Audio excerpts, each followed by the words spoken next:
المرسلين سيدنا محمد وعلى آله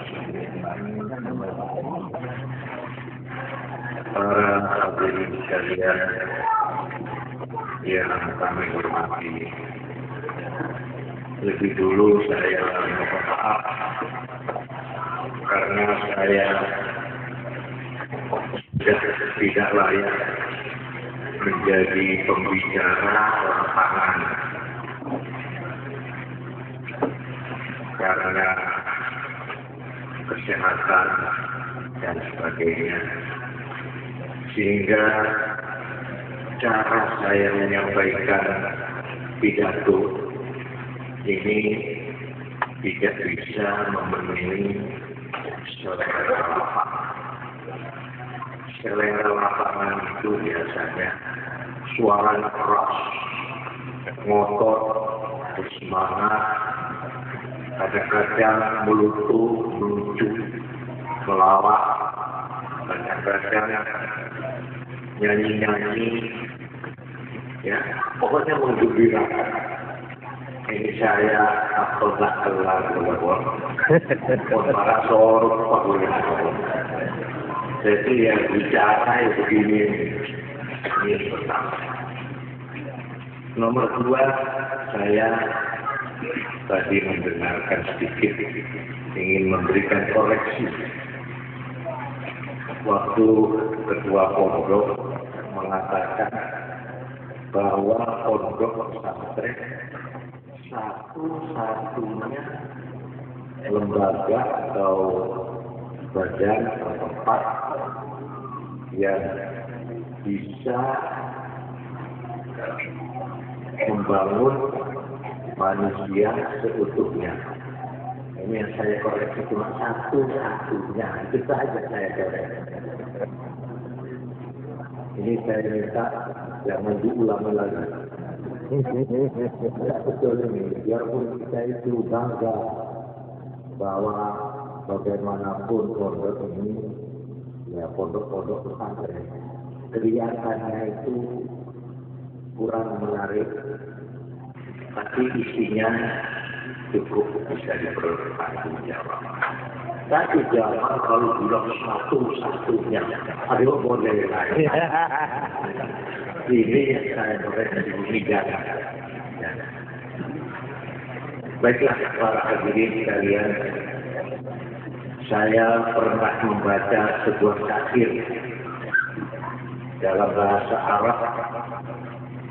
Bunyinya begini: Ara kulla madhin fin nabiyyi muqassira wa in balagha al-husni alayhi fa'akthara.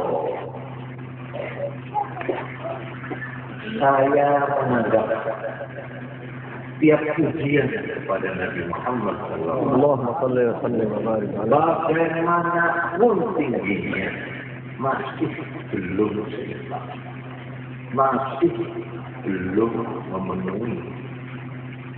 Wa in balagha al-musni alaihi fa'akthara, sekalipun sudah berlebih-lebihan orang yang memuji itu, fa'akthara,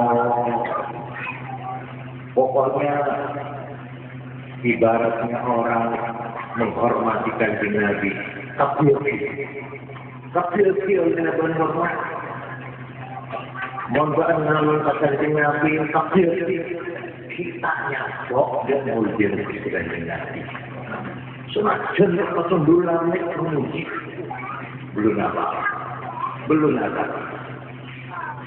Idza Allahu asna alladhi billadhi huwa ahli. Mola pangeran TV sing azam muda orang saya mengkhususkan di Nabi Muhammad sallallahu alaihi wasallam. Cepat-cepat menerima pujian Ali. Sama mikdar ma tamdahul wara. Apa kerja pemuji orang ini? Karena itu orang menghormati kanjeng Nabi itu dengan cara apapun.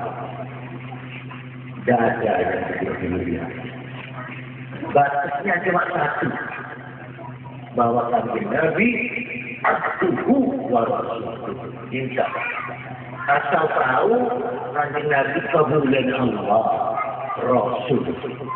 Asal batas ini kalau sampai jadi setengah pangeran, kena pangeran, salah, tidak boleh.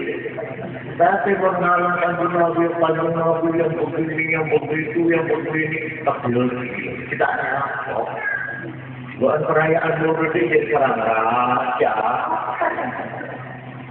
Coba kalau nama beliau sudah dijejerkan sama Allah di dalam syahadat, asyhadu an la ilaha illallah, dijejerkan, wa asyhadu anna Muhammadar Rasulullah. Kurang kecil apa kata? Wis cukup. Setiap azan, setiap tamat nama beliau warafa'na laka dzikra, dijunjung tinggi. Karena itu para ahli ulama sudah setuju haram hukumnya nek ana wong milem bikin film kanjeng Nabi haram. Juga main drama jadi kanjeng Nabi sokok takut namanya haram, tidak boleh. Kenapa? Khawatir, bukan khawatir, perang tidak ada orang yang sifat-sifatnya itu seperti kanjeng Nabi. Bamane seperti rupanya, ya. Nah, ini kalau saya baca sifat-sifatnya itu repot mencari orang yang begitu.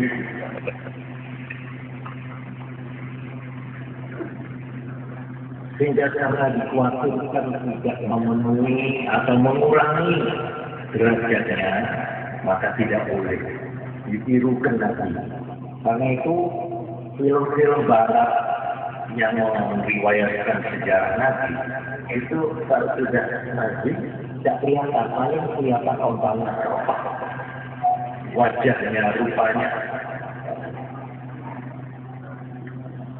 Ya ini saya tidak bicara ada Nabi yang dimainkan seperti Yesus Kristus. Ada lagi David, Nabi Daud dimainkan, itu terserah. Tapi kalau kanjeng Nabi kita Muhammad Sallallahu Alaihi Wasallam haram difilmkan, tidak boleh difilmkan, didramakan, pojok pisan-pisan, masuk santri ini harus modern, judul langit, tidak boleh.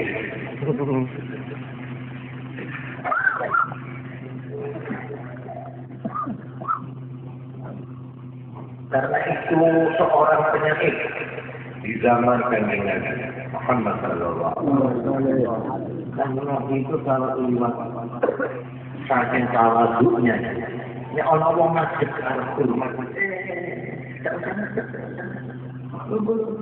aku juga kuat. Saking tawaduknya. Tapi ada yang takut. Seorang penyakit namanya Hasan bin Sabit radhiyallahu anhu. Dia tetap begini menghormat kalau kanjeng Nabi lewat. Qiyami bil aziz alayya fardun wa tarkul fardi ma huwa mustaqim. Azibtu liman lahu aqlun wa fahrun yara hadzal jamala wa la yaqul. Saya berdiri kepada orang yang agung ini. Buat saya adalah kewajiban. Meninggalkan kewajiban itu jelas tidak dibenarkan. Ini salah. Hasan bin Sabit. Saya malah heran bagi orang yang punya akal, yang punya nalar, yang punya pikiran. Ya Allah dan Jabala melihat puncak keindahan ini, wala yaqumu padahal dia tidak mengerti. Heran. Kalau ada orang tidak menghormatkan Nabi bergigit, Oh, dulu tak tahu dulu. Ya roh dan jangan wala ya. Itu kan Nabi itu dia beliau lewat ini penyakit ini sambil badan. Coba make sorry. Jadi artinya dapat kalau itu karena hubban billah wa hubban bi rasulih. Kalau karena cinta kepada Nabi, silakan. Nah inilah sebabnya kalau asrofol itu terus berdiri. Iya. Itu ada orang yang bawa itu macam larang yang berikor dari hasan bin Sabit. Ini seorang sahabat Nabi, seorang penyair, seorang pujangga yang tidak bisa menipu dirinya. Bagaimana melihat keindahan ini orang tidak terpesona, tidak ingin menghormati. Karena itulah Hasan bin Sabit yang tadinya dia itu penyair zaman jahiliyah. Di zaman jahiliyah sebelum masuk Islam, yang itu bilang ajakan. Oh, kalau bilang baru guru Islam yang belum dengar. Nah itu ada yang kritik ya betul. Kamu bagaimana dulu kamu menghina Muhammad, sekarang kamu memuja Muhammad. Apa jawabnya? Walain majahtu Muhammadan biqasidatin فلقد بدأت قصيدتي لمحمد ولئن مدحت محمدا أو سعي مموت محمد بقصيدتي من قصيدته فلقد مدحت قصيدتي maka berarti saya telah memuji qasidah بمحمد karena Muhammad sallallahu alaihi wasallam. Kamu jangan terus dan diri. Saya memuji Kanjeng Nabi itu tidak berarti Kanjeng Nabi lalu punya. Kanjeng Nabi tidak usah dipuji tidak mulia. Kalau saya Allah sudah mulia. Malah karena saya dengan syair saya, dengan qasidah saya memuji Muhammad, maka syair saya menjadi mulia. Saya mengerti. Lain di saya sampai yang ini menyebut Bapak yang mulia paduka. Wah, betul Bapak mulia. Ini pola ini Bapak yang mulia pada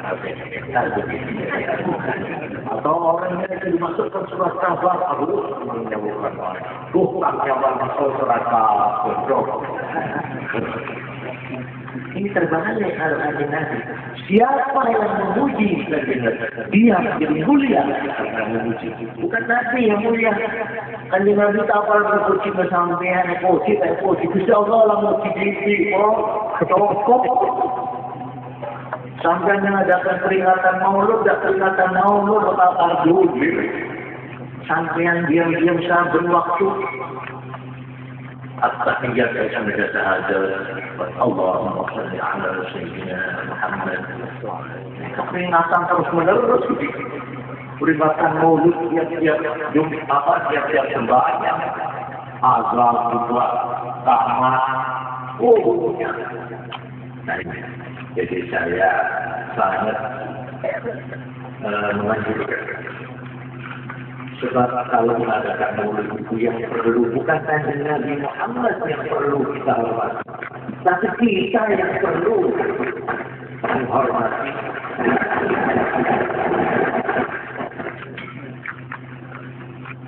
Para hadirin di dalam membaca riwayat Kanjeng Nabi ada riwayat yang perlu saya ceritakan. Membaca sejarah riwayat ini ada dua. Satu membaca Jangan menurut apa adanya. Menurut fakta-faktanya. Ini faktual. Dibaca ada Nabi, Wali, Teknologi, ini. Ya, perlu apa adanya. Ini namanya membaca riwayat, membaca sejarah. Ini syaratnya cuma satu. Asal yang dibaca itu betul-betul otentik. Artinya betul-betul bersumber dari sumber yang resmi. Dan ditulis oleh orang yang mengerti. Sebab besar sejarah Kanjeng Nabi sekarang yang menulis itu bukan hanya orang Islam, orang Kristen tulis, orang Yahudi tulis, orang yang katanya ilmiah nulis. Malah yang lucu ini, saya pernah membaca itu mujid yang biasa ya, mujid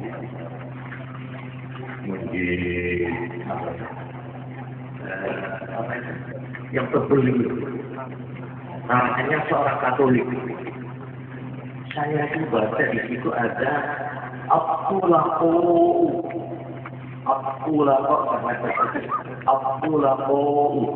itu sebenarnya waktu Kanjeng Nabi masuk ke Mekah. Itu orang-orang Mekah itu kumpul semua ketakutan. Karena dulunya mereka itu menyiksa Kanjeng Nabi berbuat tidak normal, tidak pantas. Sekarang Nabi dapat menang. Jadi orang-orang takut. Nah itu terus Kanjeng Nabi pidato. Baca-baca kaset dan duduk Mekah. Kira-kira apa yang akan saya lakukan menurut kalian? Semua sampai seorang baik, anaknya orang baik, tentu kebijaksanaan yang baik, berhasil Arabun takut ya, takut harus bila itu sekarang berdiri itu tidak Kanjeng Nabi malah mengumumkan amnesti umum. Kamu semua bebas dari tuntutan.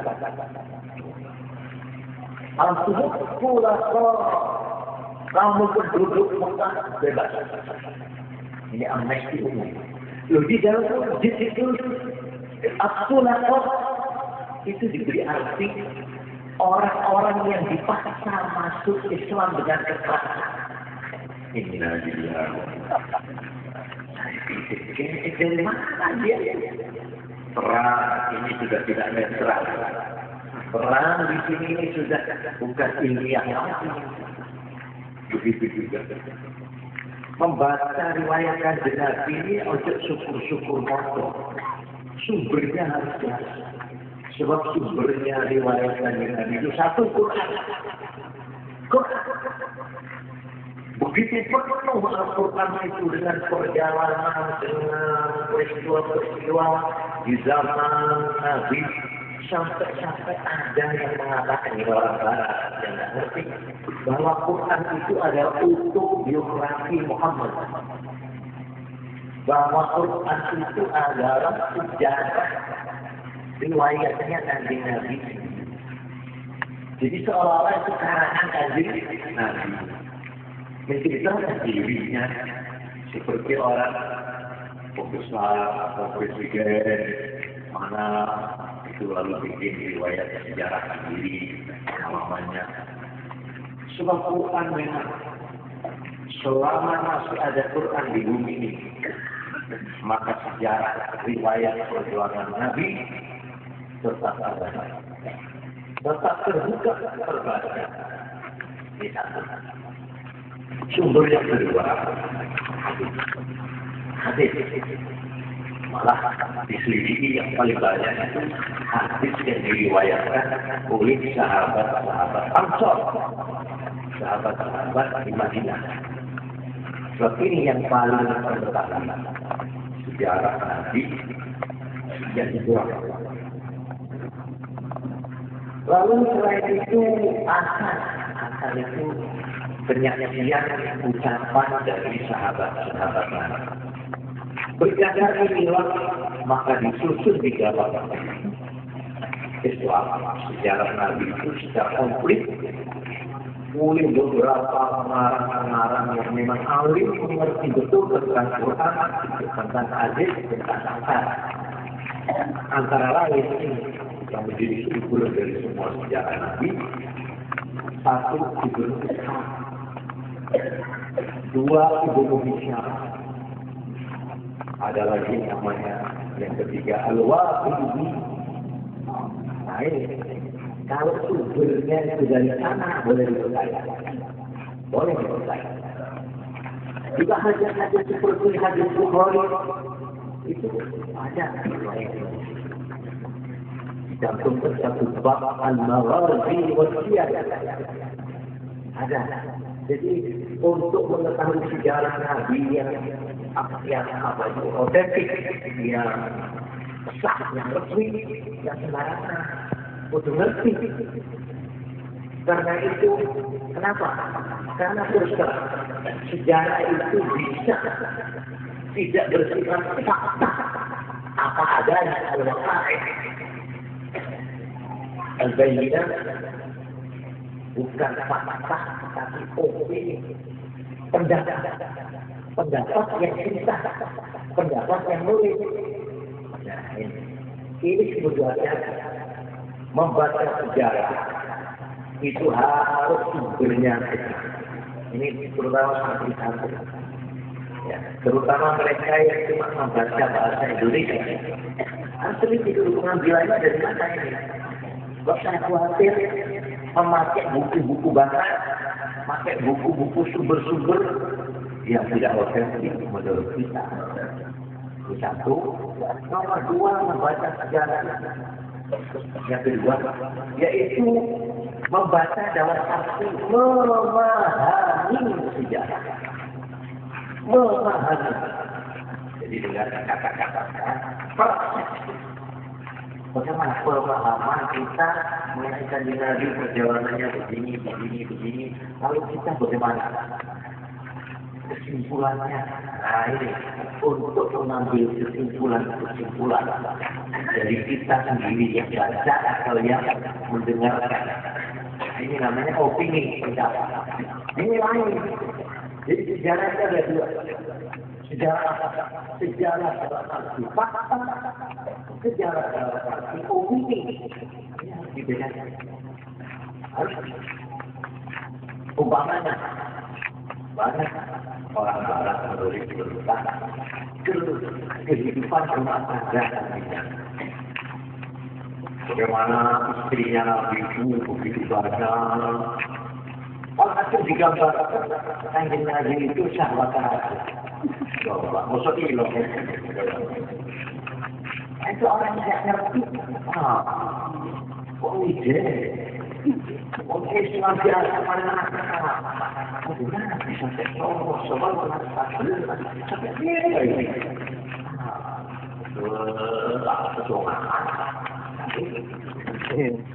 Ini saja tidak ini. Tapi kalau betul itu orang yang suka perang mulai zaman musuh-musuh di zaman hidupnya saja. Nabi meski ini dijadikan alat pemukul untuk menyalahkan Nabi, tapi tidak pernah. Kenapa? Karena Nabi itu bukan orang yang kawin karena sahabatnya besar, tapi dan juga beliau itu bukan orang yang mubar bawa nafsu. Kawin yang tadi tingkat kawin itu ada motivasinya, ada motifnya, ada sebabnya, ada tujuannya, ada sasarannya, ada hikmahnya. Salah satu bukti saja untuk menghilangkan tuduhan. Lain jadi kanjeng Nabi itu senang ngomong, doyan ngomong. Umur ini penting umur sekali.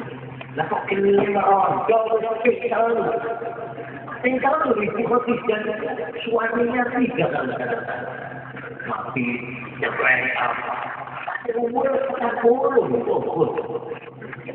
sayang apa kurang rahmat itu malah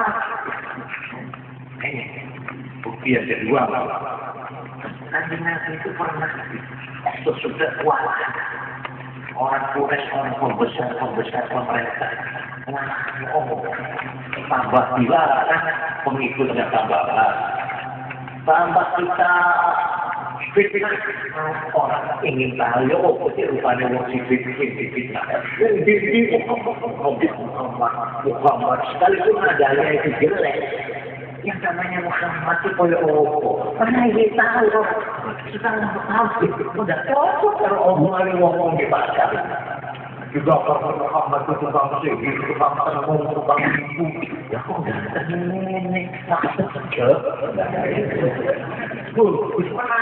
Banyak orang karena mendengar nama Kanjeng Nabi itu dijelek-jelekkan, akhirnya ingin ketemu, akhirnya masuk Islam. Kalau begitu orang kafir itu berjasa menjelek-jelekkan Kanjeng Nabi.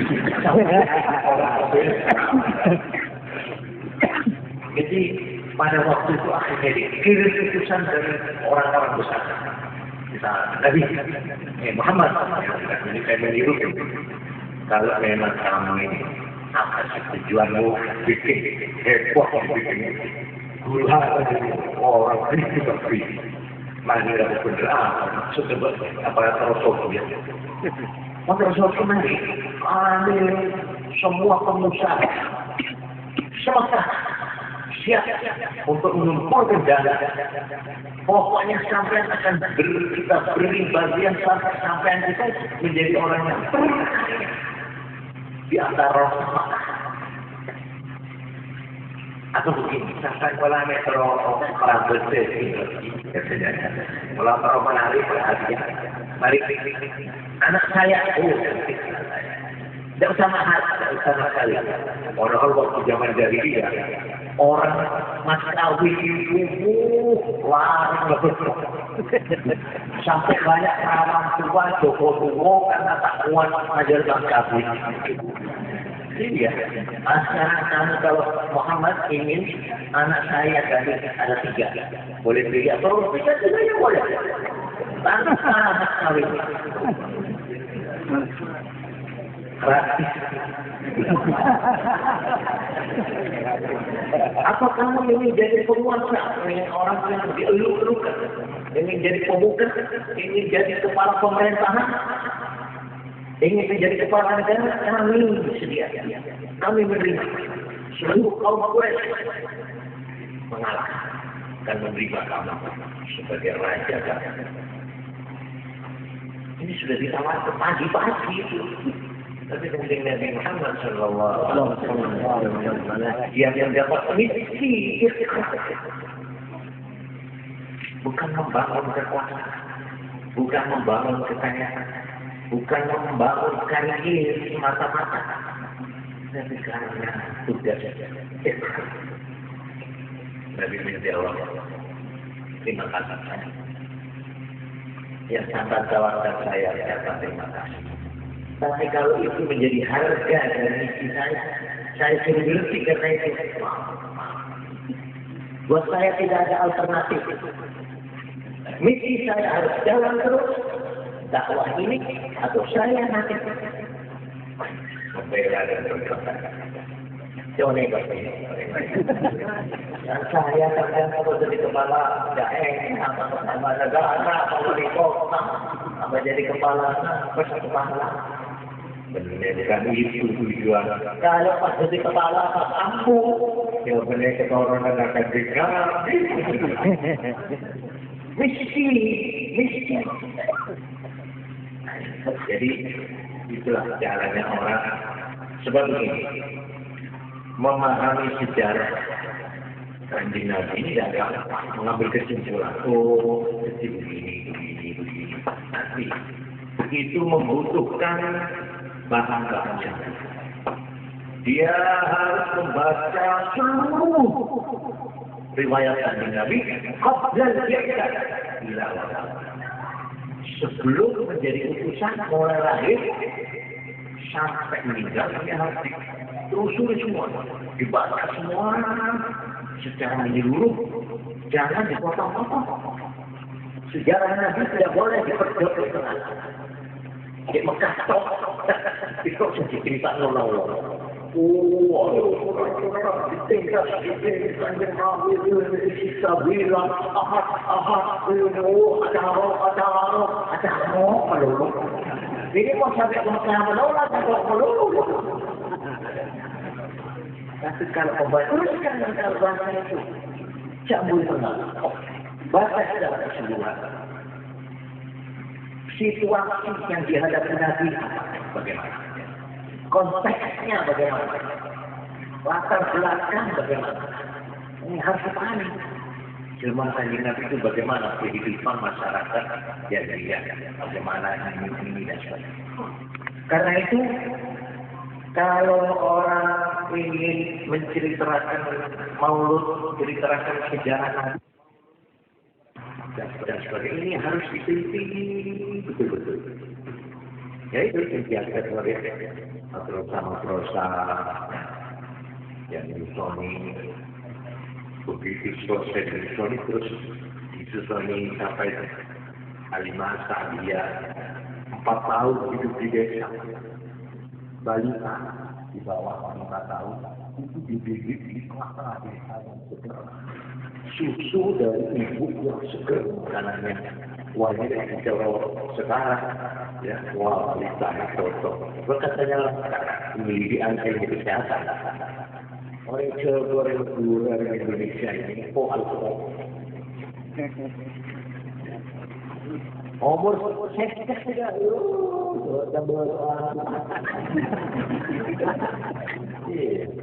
itu tukang barang, kapiun, main berapa kali beli kambing ini alkohol. Ada unsur dulu juara nasional menjadi lokal, ada hilang dari peredaran. Tukang tinju itu alkohol. Kenapa? Itu menurut penelitian ilmiah yang kita maksud itu kesalahannya cuma pada waktu umur 1 tahun, 2 tahun, 3 tahun, 4 tahun, 5 tahun. Nah, umur ini dibiarkan tidak diobeng. Kalau orang itu yang sehat, ya mulai dibalikan di bawah 5 tahun harus betul-betul gizinya, kesehatannya, semuanya itu dipentingkan. Nah, sekarang orang Jepang itu paling emok kalau anaknya masih ulur 5 tahun. Sampai kalau makan itu cukup. Anak satu itu cuma setengah saja. Iya, satu sekolahnya. Nah kalau ini kan boleh. Nah, itu kemudian boleh dong. Jadi yang mengandung bibit ini kalau dilihat dari sini, Kanjeng Nabi Muhammad Sallallahu Alaihi Wasallam kecilnya adalah bayi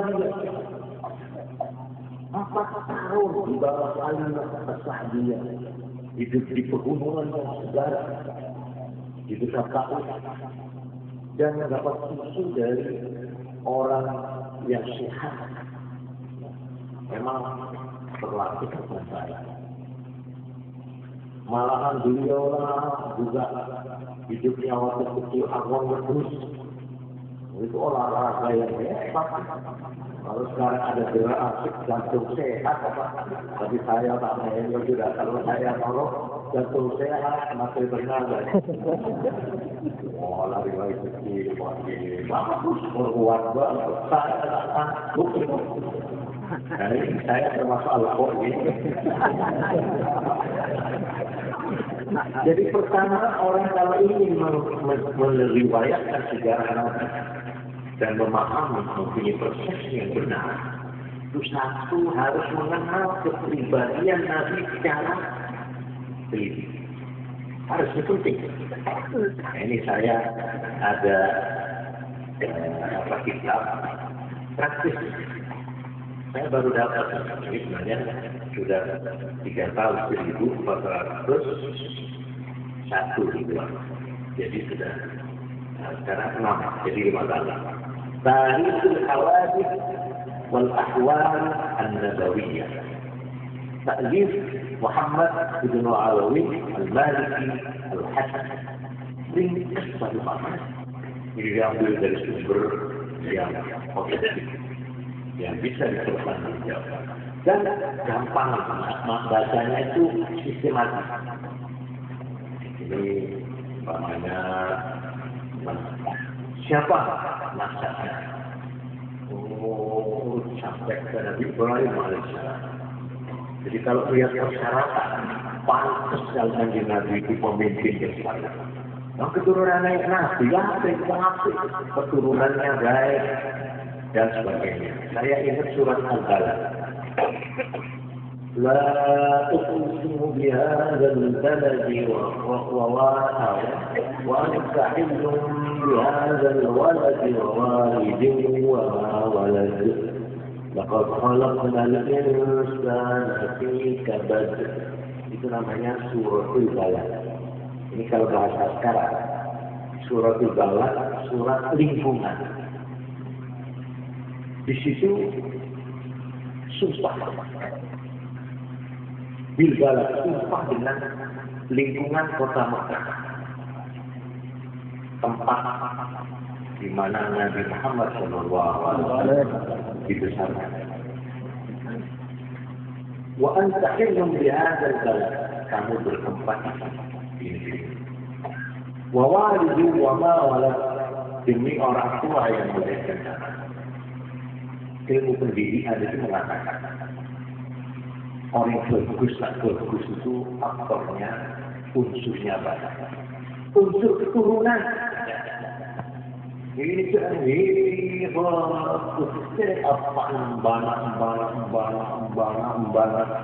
seperti kanjeng Nabi Muhammad sallallahu alaihi wasallam bin Abdullah bin Abdul Muttalib.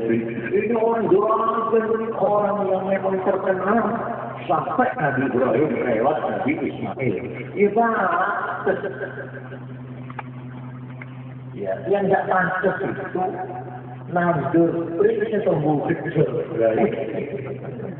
Mak dalam ini mak lain kali ini dia tak positif kita negatif.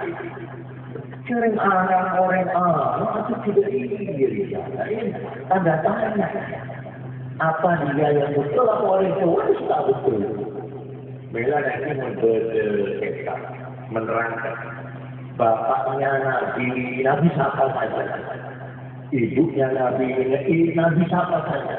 Kalau digambarkan orang tidak benar, itu tidak boleh dipakai. Saya ada sekalian kita koting ibu kita kuno, malah yang bawa itu Habib siapa? Ini Pak Yai, bagaimana ini jangan boleh dibaca di pondok-pondok. Ada domingan, ada orang pelacur, senok. Itu akhirnya dia tobat. Karena diterima, akhirnya dia punya anak jadi nabi semua. Ya. Dan benar. Mana ada nabi anak pelacur? Tidak benar. Karena itu, kan Nabi kita itu, ayahnya Abdullah, masuk muda dan meninggal. Ibu Aminah itu dipersoalkan. Apakah mereka itu Islam atau tidak? Ada dua, ada yang mengatakan takrah, Rasulullah belum ada Nabi, jadi mereka bebas. Tuhan tidak akan menyiksa yang belum ada utusan. Takrah namanya. Terus ada lagi cerita bahwa ini Islam sesudah meninggal hidup lagi, ya begitu. Tapi kalau kita telusuri riwayatnya beliau yang ngomong. Jadi faktor pertama keturunan. Dua yang besar sekali pengaruhnya adalah lingkungan. Di mana orang hidup? Masih anak lain. Kalau dia hidup di gereja, hidup di bawah asuhan pendeta, ya jadi Kristen. Masa anak Kristen kontak ekor juga di kali ini kan di sini ya sedikit ya atau separuh ya. Lain mau coaching sebab kapital kan kita coaching nyong bagus. Kalau orang tak bisa berubah karena lingkungan itu nyaman. Coaching. Kalau pikir Islam tetap tak bau Islam. Kalau ini tak bau sama sekali. Tak betul. Oh, jadi paper coaching. Kalau coaching saya tahu, saya berkata sebut Mekah, sebut apa betul. Tapi buat manusia biasa lingkungan itu luar biasa. Nah, di sini Kanjeng Nabi Muhammad sallallahu alaihi wasallam di dalam lingkungan jahiliyah beliau ini sudah diberi perbentengan rohani yang luar biasa, di mana di dalam riwayatnya diceritakan beliau pada waktu masih kecilnya sudah dioperasi. Operasinya Kanjeng Nabi itu oleh malaikat cetak kali. Ini yang resmi. Pertama, waktu masih di Halimah, masih di desa, di desa Halimah di Susoni, kira-kira umur 4 tahunan. Itu yang pertama. Jadi umur 4 tahun, ini halus sahih. Jadi umur 4 tahun Kanjeng Nabi dikejar virus ini, supaya mempunyai ketahanan mental terhadap pengaruh lingkungan. Ini satu. Yang kedua, pada waktu beliau umur 10 tahun. Jadi umur 10 tahun, ini sudah mendekati puber. Ini anak umur 10 ini paling anak. Malah dia anak jadi anak, umur 10 tahun, itu ya jadi apa aja. Iya kan? Tapi umur 10 tahun, tidak selalu pokok. Atau pokok, karena ini umur yang bahaya ini kalau terjadi. Justru umur 10 kan Nabi operasi. Yang ketiga, pada waktu kedatangan malaikat Jibril alaihissalam membawa wahyu untuk menerima tugas yang berat. Sebab ada orang itu mentalnya tidak kuat kalau terima pangkat kecil. Menerima beban tugas yang berat, ini dia tidak kuat. Banyak orang tak kuat menerima pangkat. Nah kita akan berdiri. Baru sebenarnya tak kuat melanggar. Betul. Pecah sekali apa saya? Pas benar memperlihatkan muka. Kalau orang lain mentalnya kuat, Pak Ambo, ya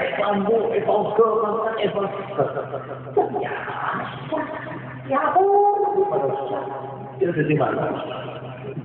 Manusia itu separuh manusia tak boleh ketemu ke bilang begini, pas sekarang begini. Lain itu. Karena itu pada waktu akan menerima wahyu, beliau berkata supaya mentalnya kuat. Ini yang ketiga. Yang keempat, Lailatul Isra. Nah itu pada waktu Isra Mi'raj. Sebab ini perjalanan karena tak terurut, mau keluar angkasa. Ini takut tidak latihannya kuat, ya. Wah, bisa tak berdiri. Jadi ini merupakan pergantian mental. Sampai Kanjeng Nabi itu selama di Mekah tidak kena pengaruh tanda atau pengaruh kebiasaan jelek itu apa komer warna itu tarik perut, tarik telanjang, jawabannya itu. Malahan ada yang hebat. Orang kalau tawa dengan haji Islam, mulai zaman Nabi Ibrahim, itu sebelum Kanjeng Nabi jadi ini Islam belum siap. Kalau tawa Abu Bakar ada ini, ayo mungkin. Abu Bakar ada selembar Jangan itu pada saya. Sebab kepada Tuhan itu kalau menyembah harus terbuka apa adanya. Jadi kita kalau tak keluar gitu tak kuat saya ingin torok. Orang kan masuk pakaian itu masuk menutupi pura-pura terus dia bakalan bulat saja. Dan terus ini teman apa Allah. Allah kan berfungsi tapi Nabi kalau ada yang sekalian Nabi itu yang perayaan kemantan. Kalau kemantan itu resem porno itu kan Nabi begitu duduk pas ketahuan sambil segini pas jalan pun buyar. Ini caranya Gusti Allah melalui kita kami. Sekolah yang benar ini tentu dididik oleh siapa?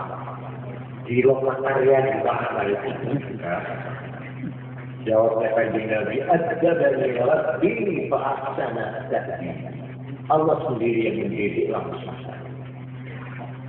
Mau sekolah langsung dari atas langit. Yang mendidik langsung ke Pangeran Rabbul Alamin. Ya, kontaan ya, tidak dirasakan lagi. Ya, orang cerdas. Dia mempunyai sifat-sifat kebijaksanaan. Walhasil orang yang mau menceritakan sejarah Nabi harus mengerti kepribadian Nabi secara teliti, secara jelimet harus baca baca itu seperti kitab apa al-Ma'arajul Dunia Bizarroni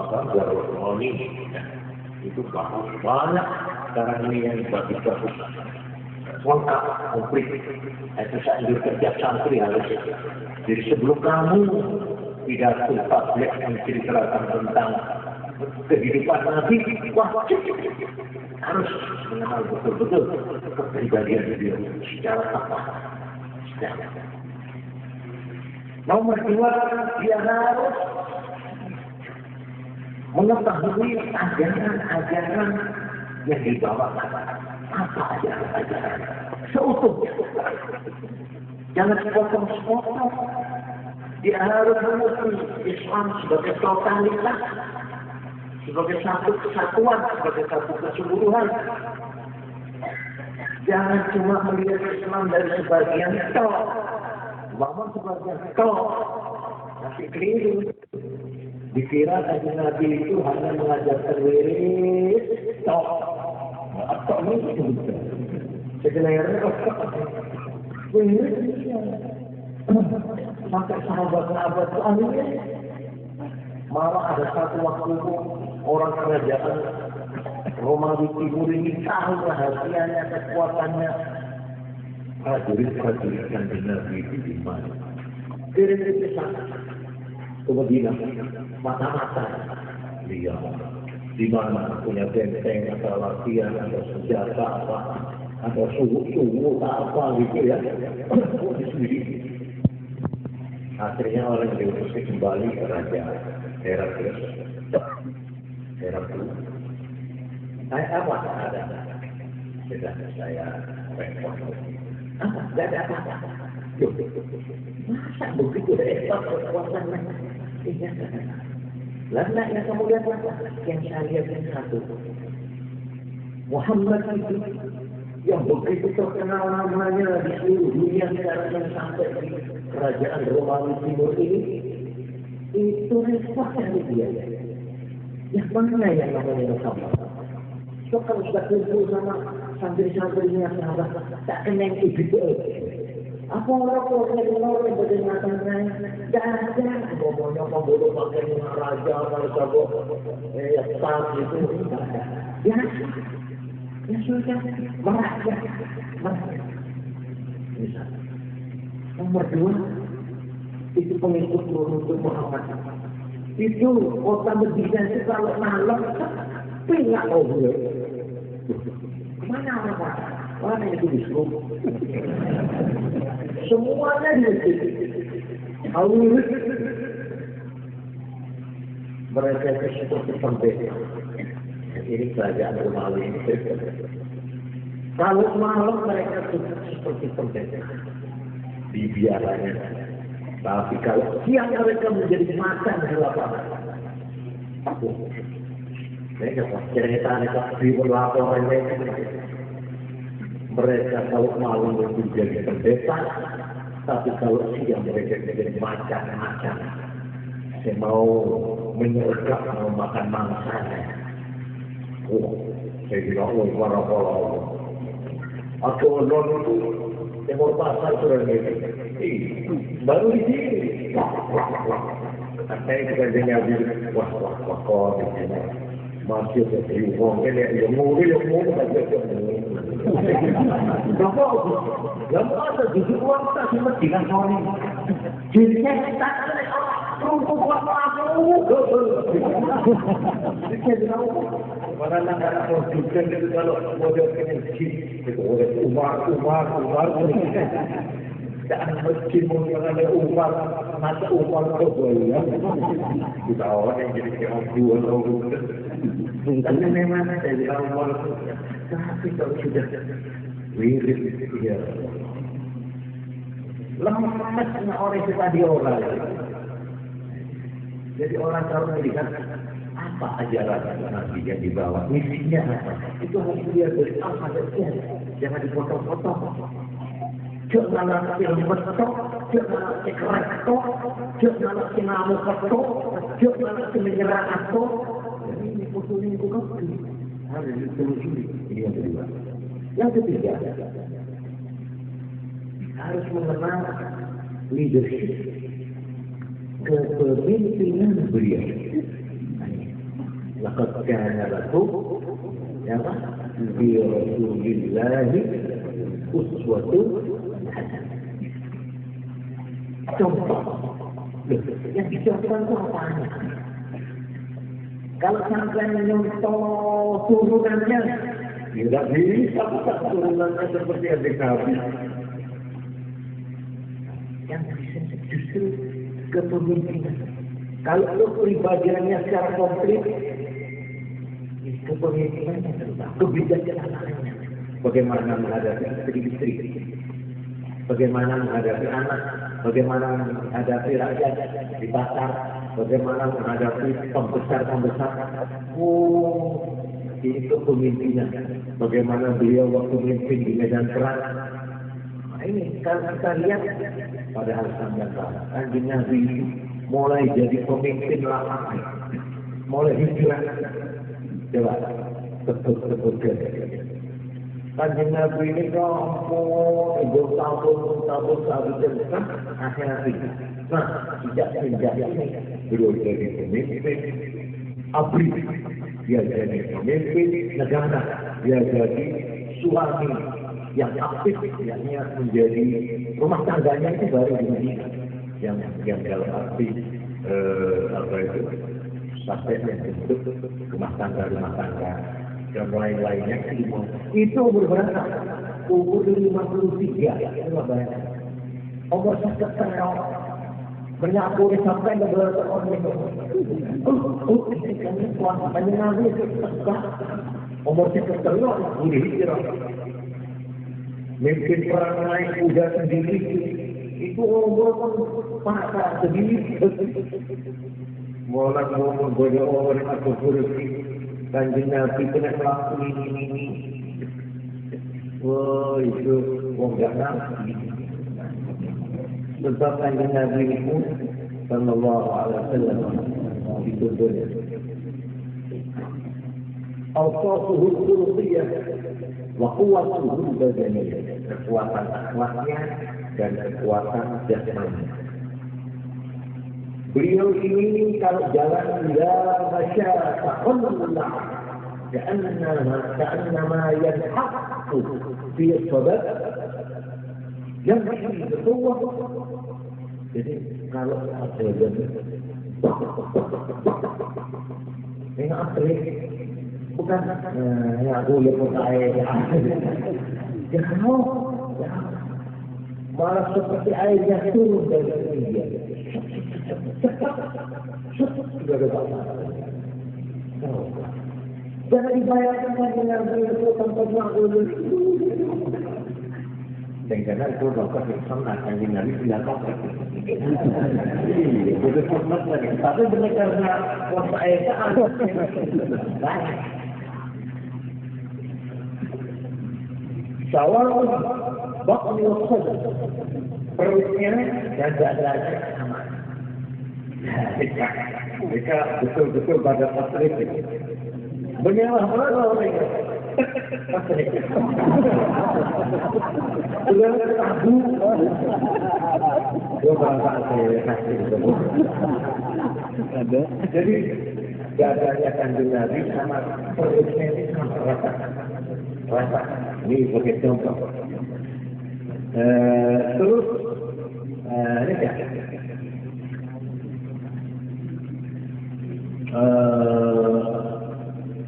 بعيد ما بين المنزلين. Jadi sini pokok bisa mereka bukan jadi Kanjeng Nabi itu bukan seperti bunga kuncup itu, ini jauh berbeda. Jadi kalau ukuran jadinya meter, lahu sya'run ila mankibaini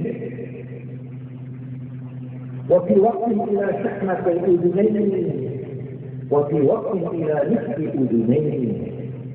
Beliau itu rambutnya. Ingat tapi ingat ada pesan teruskan langsungnya sampai ke jadi rambutnya dinaskan sampai ya ayat kontrol sampai ke kadang-kadang dipotong ilang syahnatain itu sampai sini. Jadi rambutnya kan dinaskan nah ya. Terus waktu ila nisfi udhuni, kadang dipotong lebih pendek. Jadi maaf lah, Kanjeng Nabi itu tidak pernah kudu kecuali satu kali kalau itu apa haji umroh. Jangan digambarkan dul potong dan beliau punya wajah. Ya wajah dari dulu sebenarnya online yang tidak pisah beliau ini, yaitu dari Soroi, Gunting, malah ini celah. Wakana yusjidu sya'al ra'su thumma farraqa. Kalau Gunting Nabi itu ini dipiak pas gitu. Jadi tahu semua mereka periksa apa yang istilahnya anak muda itu ribu.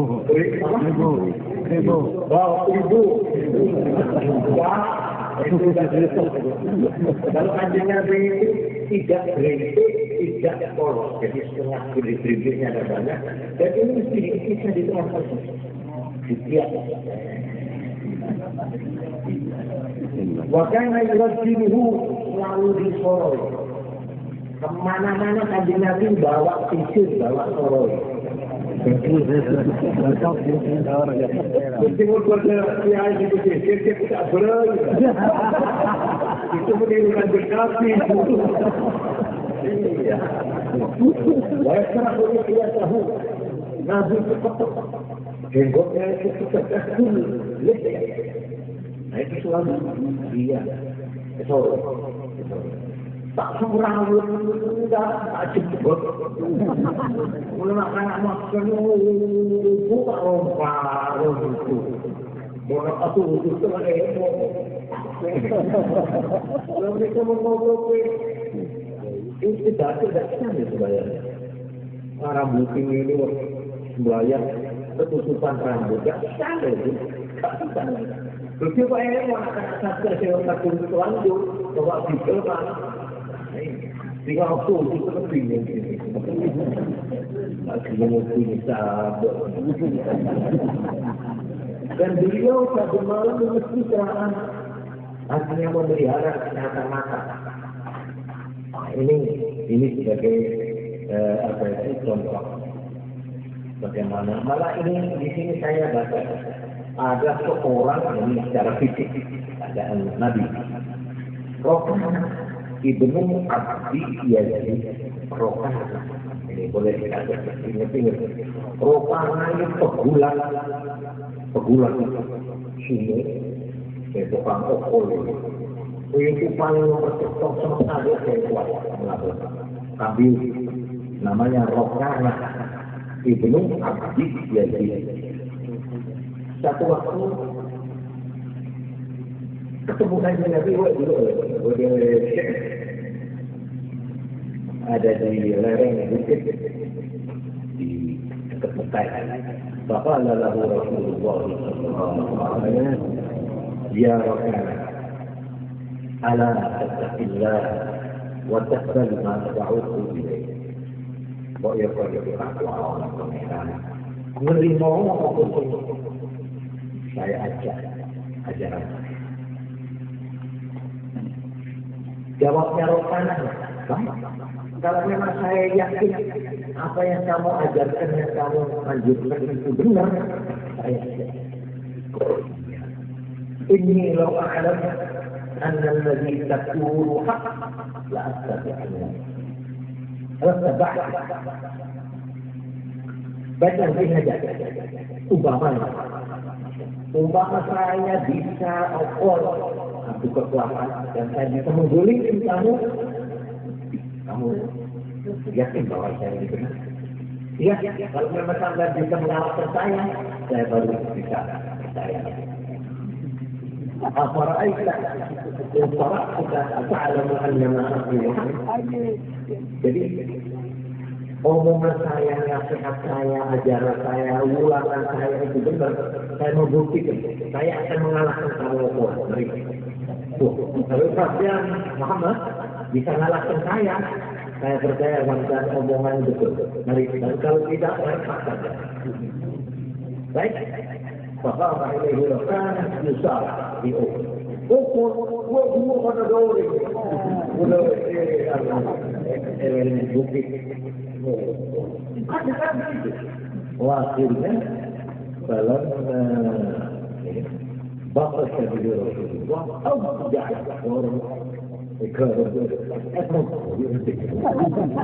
ya Allah, si mengenai si pertama si mengenai saya bukan bisa mengalahkan saya. Tidak percaya. Ada paksa.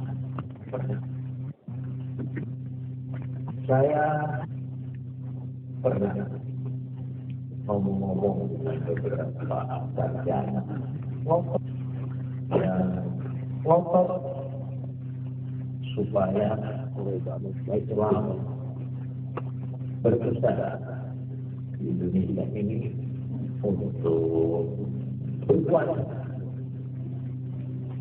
berusaha.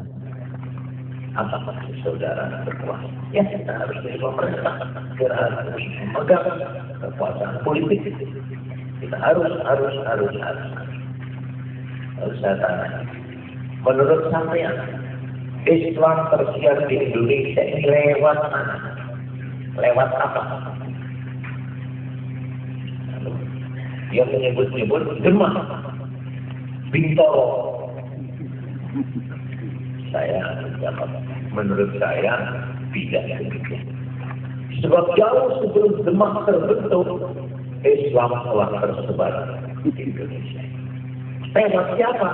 Lewat dai, juru dakwah yang keluar, surya, ahli siang, ahli berkelana, ahli mengembara, sana kemari sampai sekarang. Buktinya di gunung-gunung, di gumuk-gumuk, di rowo-rowo, di hutan-hutan banyak kuburan-kuburan yang disebut kuburan keramat. Itu sebenarnya adalah kuburan dari juru dakwah al-awwalun yang dulu yang kemana-mana akhirnya tinggal di tempat itu dan di tempat itu. Kubur ini bersyarat di mana-mana. Kesana bahang, macam-macam namanya. Jadi para hadirin, Islam berdakwah mulai zaman sebelum ada umat, sebelum ada kerajaan Islam. Islam seperti di Aceh tadi itu lewat perorangan sehingga masyarakat, sesudah semua masyarakat ini sudah memeluk Islam, maka dipilihlah seorang kepala negara, kepala daerah yang beragama. Jadi itu merupakan hasil, merupakan seperti Kanjeng Nabi Muhammad SAW. Selama 13 tahun beliau berdakwah, dan yang diinginkan, yang dijadikan sasaran bukan mendirikan kekuasaan. Ayat pertama yang diturunkan oleh Allah adalah ayat yang berbunyi apa? Baca. Ini pertama. Pecahan pertama. Ikra, bacalah. Bukan fakir, bodohlah, beranilah, atau taifir, kuasailah. Bahkan Islam lahir dan berkembang di zaman Rasul, tidak ada kekuasaan di belakangnya. Tidak ada kekuatan politik yang mendukungnya. Malahan dikejar-kejar, ditindak, dan seterusnya. Ini sejarah menunjukkan bagaimana penderitaan Nabi dan sahabat-sahabat sampai melakukan hijrah berkali-kali. Hijrah ke Abyssinia, hijrah ke Habasyah, Afrika, 2 kali. Terus akhirnya hijrah ke mana? Ke Madinah. Itu bukti bahwa Islam tidak diberi tempat dan kesempatan di Mekah, sehingga terpaksa mencari medan atau tempat perjuangan yang baru, yaitu di kota Madinah. Karena itu saya perhatikan di dalam keterangan di muka Majelis Ulama Indonesia Pusat, itu saya minta keterangan saya ini supaya diuji, diselidiki, diteliti benar bahwa Islam datang jauh sebelum bangsa ini lahir, bahwa Islam ikut memproses kebudayaan Indonesia, bahwa Islam ikut memproses lahirnya bangsa ini, bangsa Indonesia. Akhirnya dituruti, diterima oleh sidang, dibentuklah panitia ad hoc. Panitia ad hoc khusus menangani masalah ini, yaitu mengenai sejarah masuknya Islam ke Indonesia dan bagaimana Islam ikut menjadi bidan, menjadi ibu yang melahirkan kebudayaan Indonesia, ikut melahirkan nasionalisme Indonesia, kebangsaan Indonesia. Islam ikut mewarnainya di samping agama dan kekuatan yang lain. Akhirnya dibentuk, dan ini sekarang sudah saatnya hampir tinggal 1 bulan. Panitia itu terdiri dari ahli sejarah, doktor sejarah yang bekerja 1 tahun, ya tahun ini 1987. Diharapkan Desember depan ini selesai. Kalau sudah selesai, disusun buku sejarah Indonesia yang baru. Nah, ini nanti kita uji. Kalau itu sudah diperdebatkan dalam tingkatan yang terakhir, kita Beritahu pada pemerintah ini pemerintah sejarah yang diajarkan di SMP, SMP, SD itu keliru itu. Kok begini? Ini benar. Nah, jadi kita itu jangan cuma ngomel toh, tapi tunjukkan buktinya, hasilnya. Keliru, si bener embo. Ada dong kali. Ojo ngeritik kok ae. Oh ini lho. Ojo ngilok-ngilok tok. Ini salah, ini apa brengsek. Ini keliru. Yang benar bagaimana? Iya, saya tidak tahu. Wah, banyak dong sudah. Kita itu amar ma'ruf nahi mungkar itu ya harus tidak oleh, nanti oleh sesuatu ini. Itu ngono. Seperti ini yang rapi, ormas, dilarang, tak boleh. Tak perlu, jangan. Olahraga tidak ada ormas. Ini kentean, di pojok. Artinya apa? Kita kalau jangan ormas, kalau apa? Ini, seperti ini, itu loh. Untuk ormas, tak oleh. Jadi tidak sembuh. Wah, ini namanya bisa kritik, bisa nyalahkan wong karena tidak konsekuen. Kita umat Islam jangan mengulangi lagi cerita lama. Sekali kita tampil ke medan, harus berani bertanggung jawab. Ini keliru banyak. Ini bertentangan dengan nilai-nilai agama. Ini bertentangan dengan nilai-nilai moral.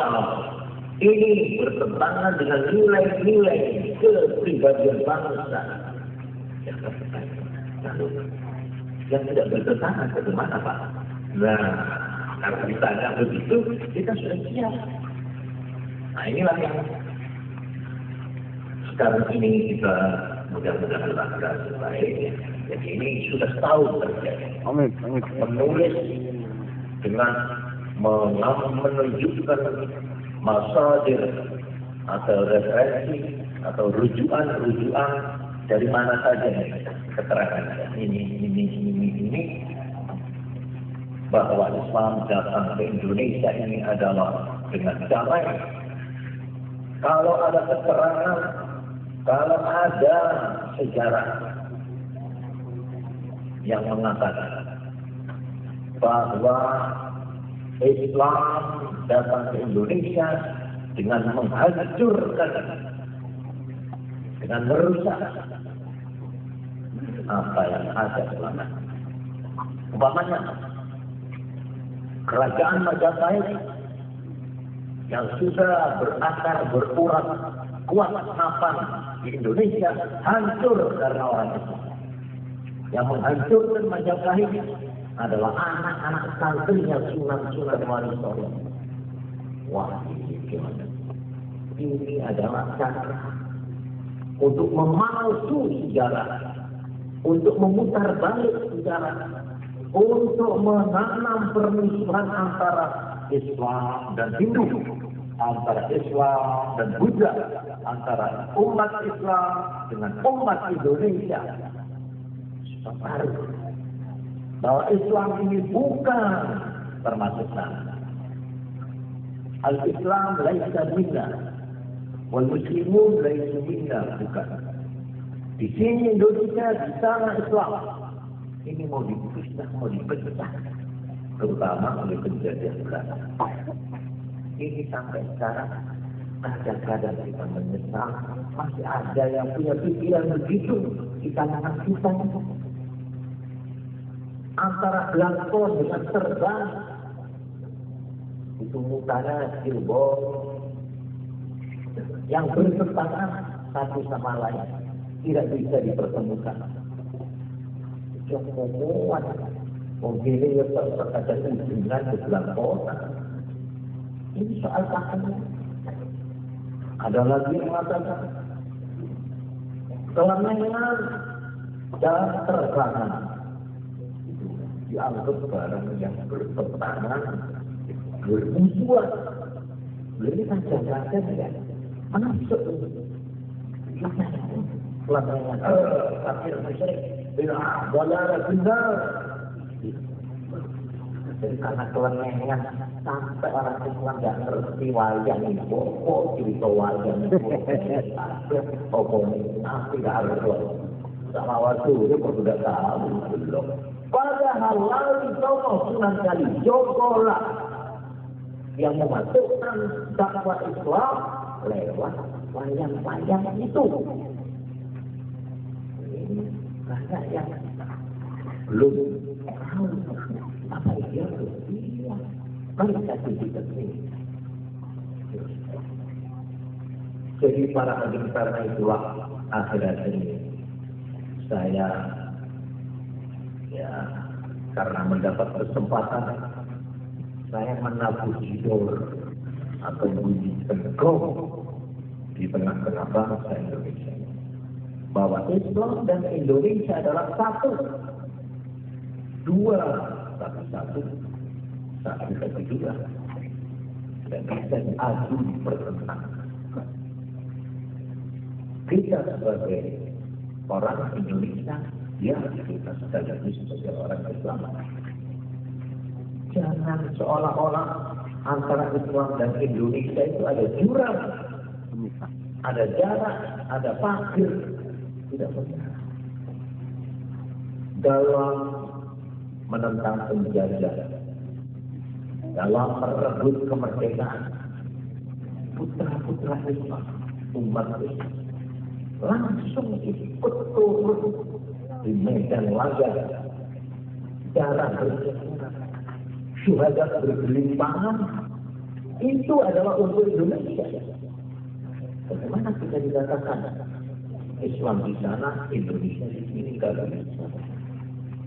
Yang ikut memproklamirkan Indonesia ini pada tahun 45 termasuk adalah umat Islam, pemimpin Islam, ulama-ulama Islam. Bagaimana tuan-tuan mengatakan bahwa kami umat Islam ini anti Pancasila? Tidak benar. Lebih itu ya kita ini. Malah katanya Pak Menteri Agama yang dulu, Pak Alam Syah, Ratu Peradilan Negara, beliau mengatakan, laulah andai kata umat Islam tidak mau mengalah, tidak mau berkorban, negara ini tidak bakal lahir sampai hari kiamat. Sampai sekarang sudah ada persepakatan itu. Yang Kristen, yang Islam, yang Katolik, macam-macam lengkap. Itu tanggal 17. Tapi malamnya besok pagi tanggal 18. Dirubah. Ada yang dicoret. Pada waktu itu dihubungi secara mendadak. Ini jodoh. Iya, ini ada 7 kalimat, 7 kata yang bagus. Kalau begitu, saya minta supaya kata-kata ketuhanan itu ditambahin. Katanya pihak Islam. Apa ditambah? Ditambahi dengan kata-kata yang Maha Esa. Oh kan, tujuh. Besok pagi diumumkan Undang-Undang Dasar 45 dengan mukadimahnya yang berisi Pancasila, yang bunyinya Pancasila itu begini, setelah dicoret ditambah ketuhanan yang Maha Esa. Ini umpama pihak Islam tidak mau minta utuh, minta sebelum dicoret, dan jadi pengumuman Undang-Undang Dasar 45 tidak jadi itu Pancasila lahir di Indonesia.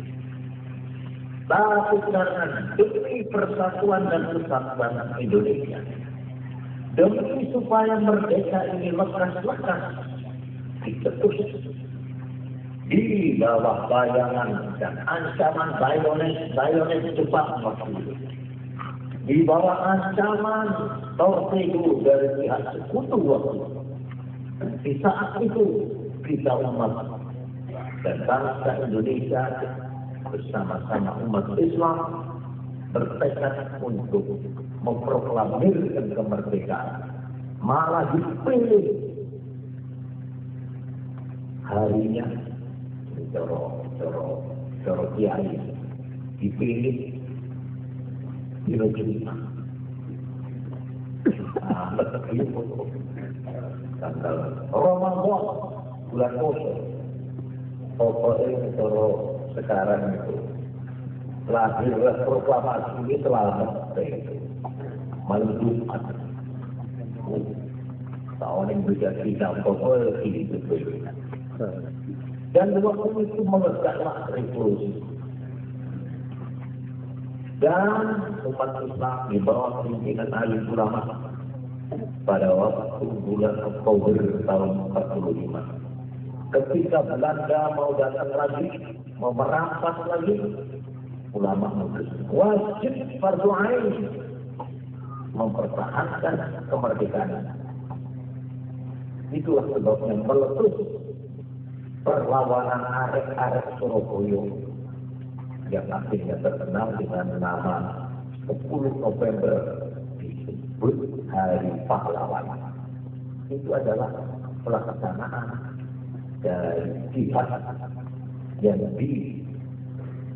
diputuskan oleh alim ulama pada tahun itu.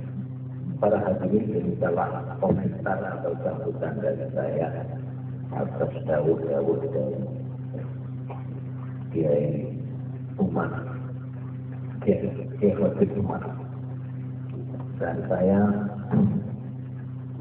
ikut melanjut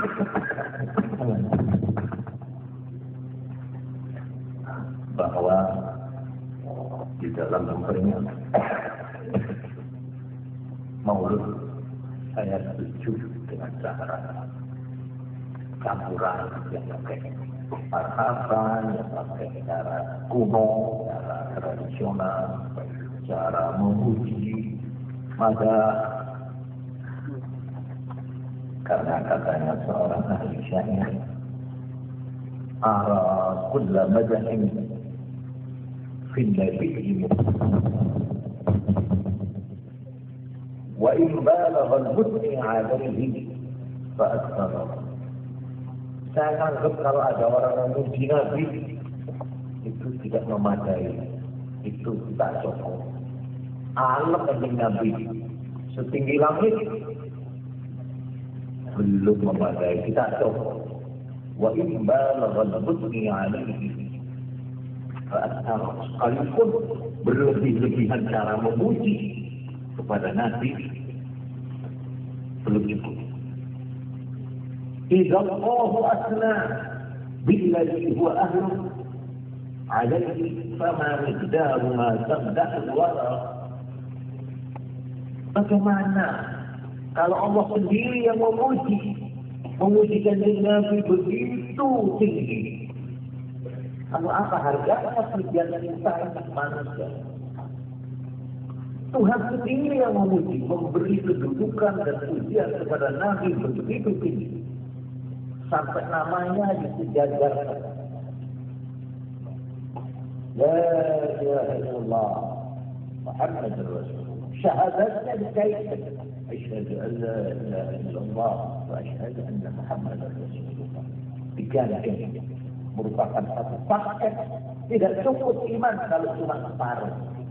Asyhadu an la ilaha illallah tidak terus.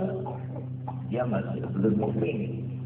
Begitu tinggi kedudukan Nabi dipuji dan ditempatkan oleh Allah. Karena itu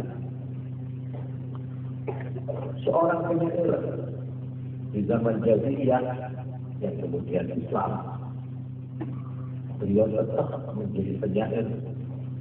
Beliau ini seorang seniman yang tidak bisa menguasai suara hatinya. Namanya Hasan bin Sabit. Waktu ada Nabi datang, dia begini. Tapi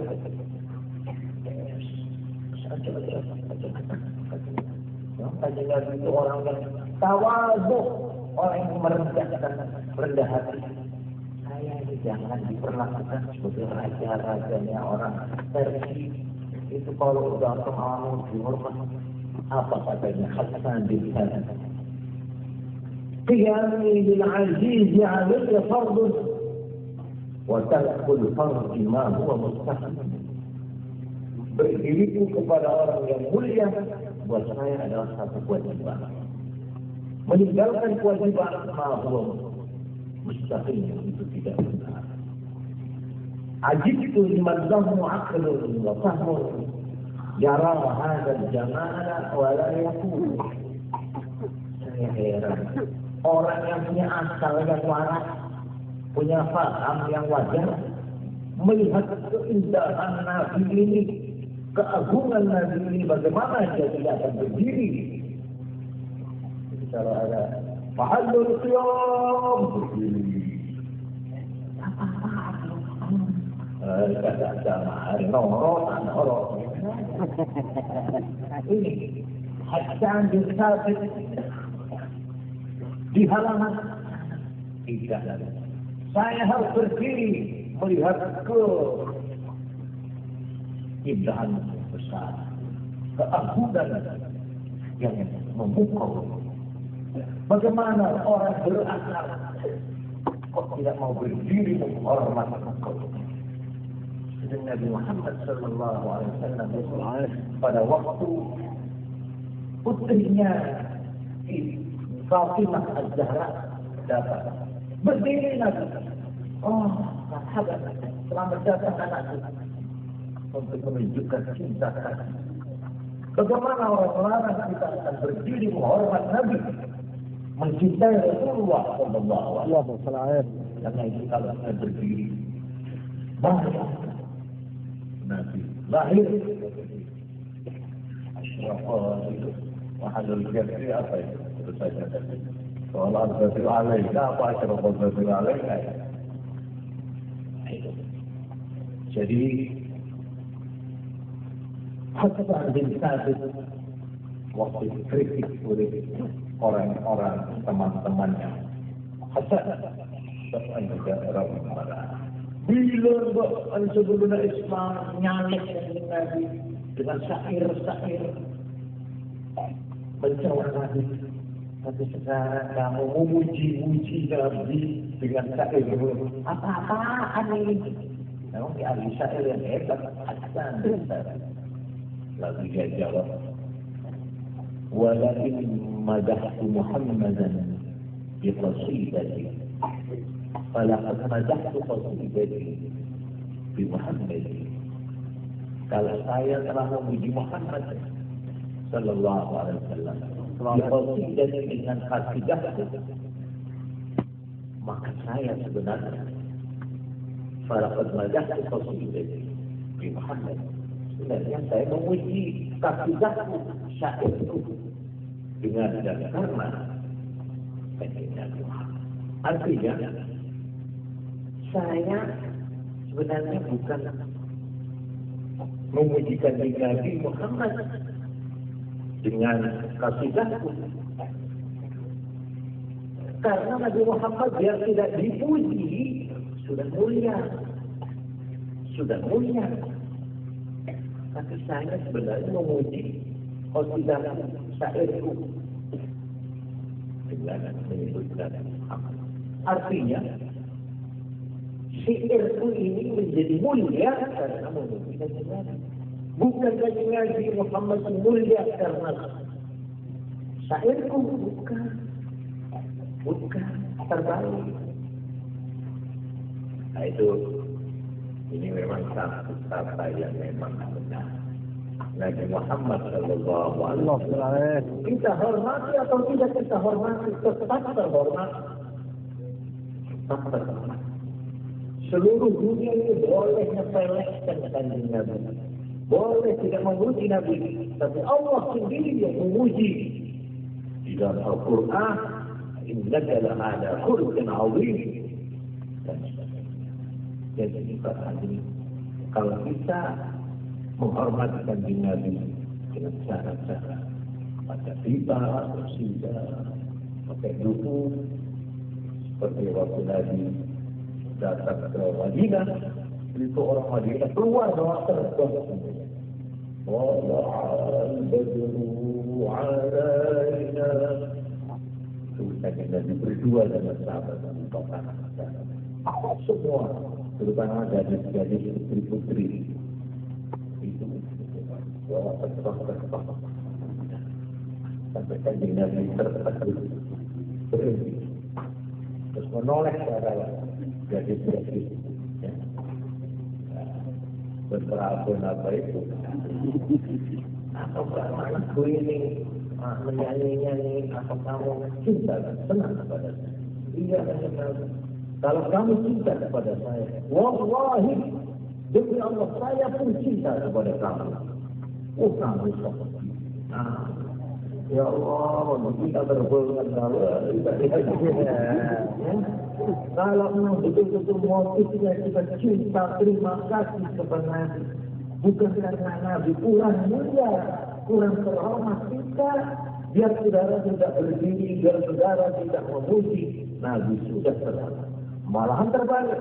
Kalau saudara memuji Nabi, saudara menjadi mulia karena memuji Nabi.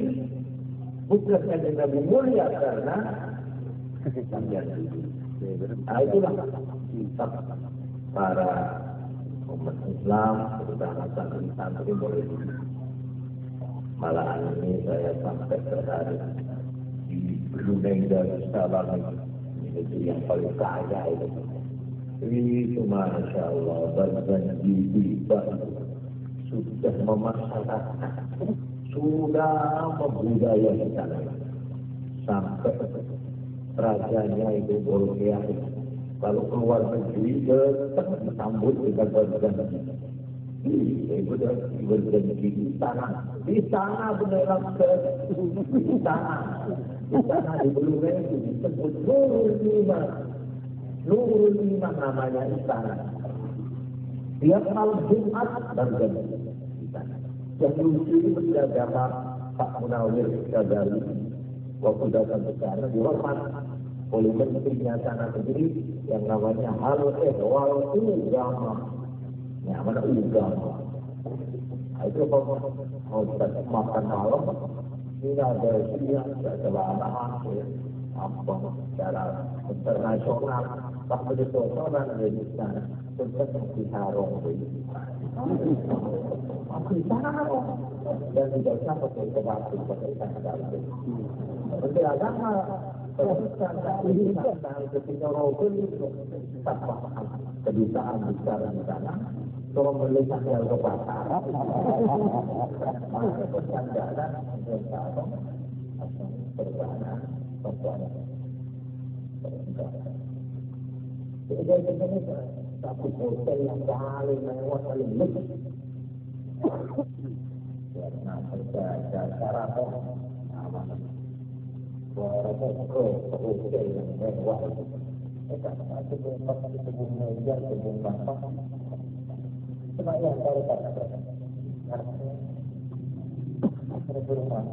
Menteri Agama saya terbatas. Ini begitu Menteri Agama terbatas.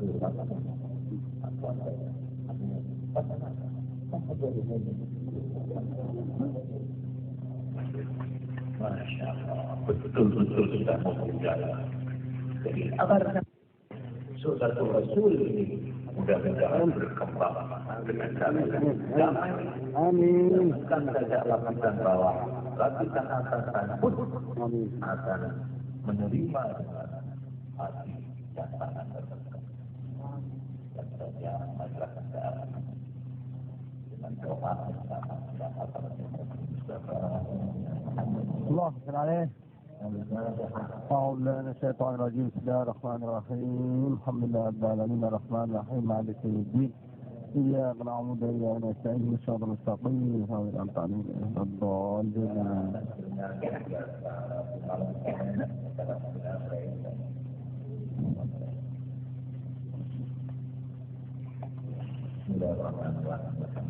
آمين آمين آمين آمين آمين آمين صالح آمين آمين آمين